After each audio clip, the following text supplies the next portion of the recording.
If I were to give you a $100 bill right now, you'd probably be happy.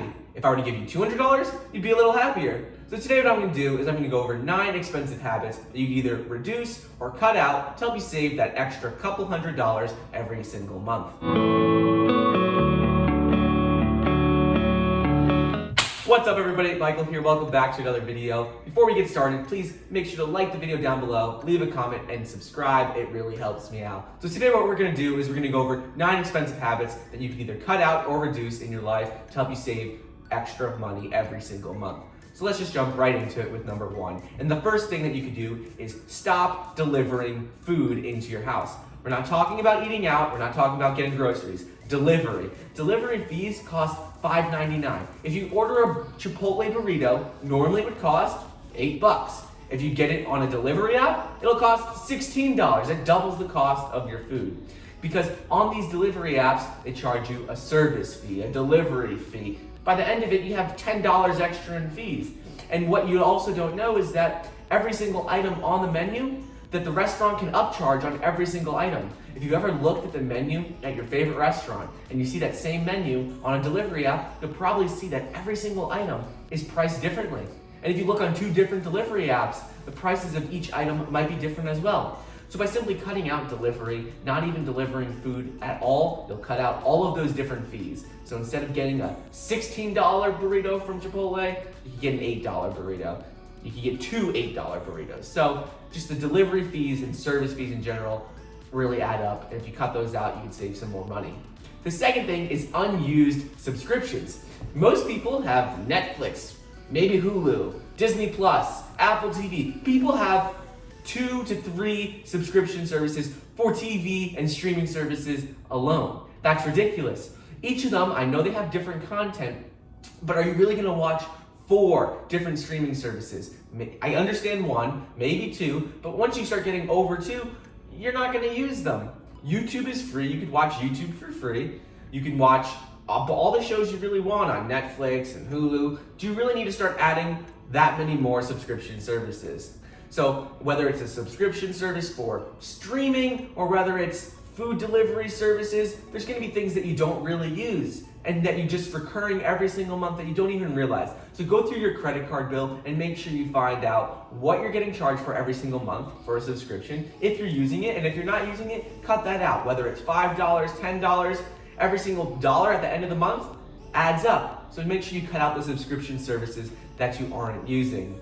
The third thing is gym memberships. Gym memberships can get really expensive. Some of them are only $10 a month, but others are up to $300, maybe even $400 a month, depending on what type of gym you go to, where you live, and other factors like that. So unless you're really using the gym, you have to ask yourself, is it worth it to be spending that much money on a gym membership? If you're not a regular goer to the gym, you don't go often, it might not be worth it. It might be better just to buy some equipment for your home, or just go out for walks, go for a run. It might not be worth it to spend $200, $300, even $50 a month on a gym membership if you don't use it. A lot of people at the beginning of the year get a gym membership for a New Year's goal, New Year's resolution to lose weight.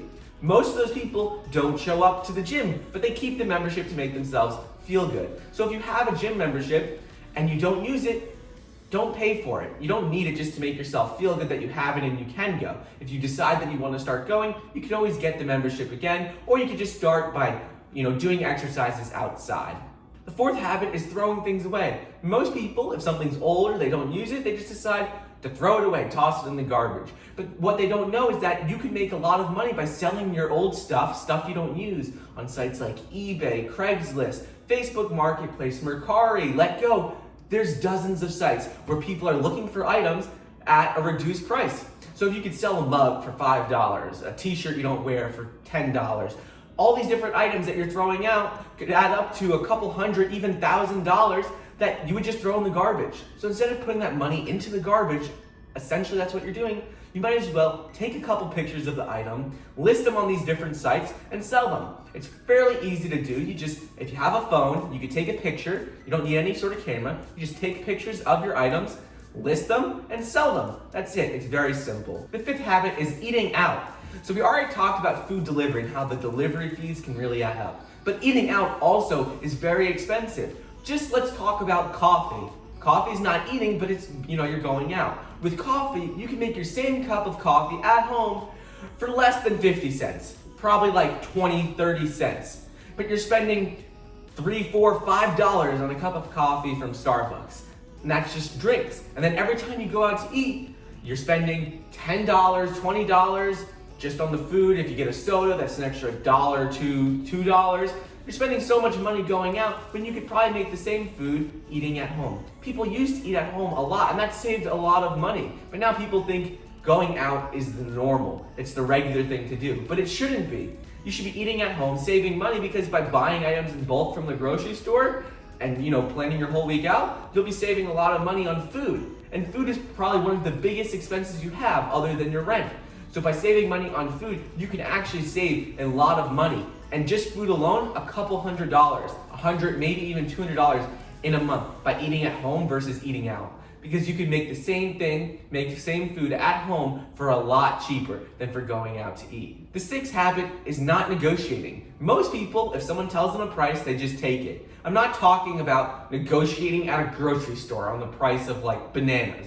But if you're buying a house or any big item, you have to make sure that you negotiate. Because if you don't try to negotiate, try and get the best deal you can, you're really missing out, especially on cars and houses and big purchases like that. You can always negotiate on. So if you're in a situation where you think you might be able to negotiate, it doesn't hurt to try. The worst thing that'll happen is that they say no negotiations, and you say okay, and you pay the full price. And if they do accept negotiations, you'll save a lot of money. The seventh thing is overspending on vacations. A lot of people travel during the most popular times to the most popular places when they could be traveling to those same places in a less popular time and save a lot of money. Another thing is a lot of people go through travel agents. By going through a travel agent, you're actually spending more money. Even though they might be able to find you better deals, you're probably spending more money just for their services. So when looking to go and travel somewhere, you should first look at, are there Airbnbs that are cheaper than a hotel? What hotels are the cheapest? You have to make sure to do your research, look at what time of the year is the cheapest, what time, if you're flying somewhere, what time are the cheapest flights? Where is the cheapest to stay? So once you look and you do your research, you'll be fine. But a lot of people just know a place they want to go and know what time they want to go, and they just book it at that time, not even worrying about saving money at all. But if you're looking to save money, you have to make sure you do your research at what time of year is the least expensive, where can I stay that's the least expensive. You have to make sure you do all your research and you'll be good.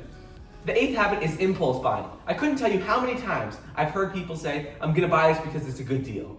People buy stuff because it's a good deal, but they'll never actually use the item. They won't use what they're buying. They just think, I can't miss out on buying this because it is a great deal. So by impulse buying, you're spending so much money on things you don't even need, you don't even want. You're just buying it because you think it's a good deal. So if you could actually cut out impulse purchases, you'll be able to save a lot of money. Each person will be different. Some people buy stuff all the time and love to shop. So by doing this, you'll be able to save a couple $100 just from shopping every single month. Other people don't buy much at all, and they won't save that much, but still it's a great practice to implement into your life. The ninth thing is never paying off your credit card. A lot of people get stuck because they just keep charging and charging and charging on their credit card, thinking to themselves, well, I'm not at the limit, so I can just charge. But then what happens is they end up just paying off interest. Do you really want to be using your money to spend on interest payments? No, you don't want to just be paying interest. You might as well use that money for something useful, something you want, not just interest. So what you need to do is you need to make sure to either spend less on your credit card so you can actually pay it off, or just pay off the whole thing. Because if you keep it at zero, you pay off the whole amount, well then you won't have these silly interest payments and then use all your money to pay off interest. Because over time, that really adds up. So anyways, that's all I got for you guys today. Please like the video down below, leave a comment of the expensive habit that you spend the most on, and subscribe to my channel. Anyways, that's all I got for you guys today. Thank you so much for watching, and I'll see you next time.